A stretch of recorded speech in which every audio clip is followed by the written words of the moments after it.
রোজ সকালে ঘুম থেকে উঠেই ক্লান্তি, ঠান্ডা লাগলেই জ্বর, রোগ প্রতিরোধ ক্ষমতা একদম কমে গেছে, বুঝলেন? আমি আপনার ফার্মাসিস্ট বন্ধু। আজ বলবো কোন খাবারগুলো খেলে আপনার ইমিউনিটি বেড়ে যাবে। প্রথমেই তুলসী পাতা।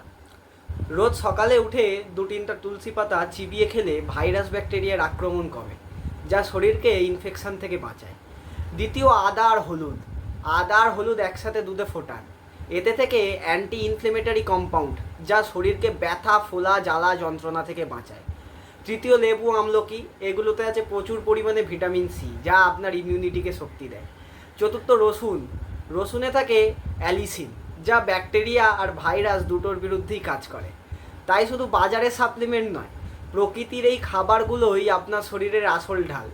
তাই আজ থেকেই ইমিউনিটি বুস্ট করতে এই খাবারগুলো রাখুন আপনার রোজকার ডায়েটে। এমনই স্বাস্থ্য টিপস পেতে চ্যানেলটা লাইক, শেয়ার আর সাবস্ক্রাইব করতে ভুলবেন না।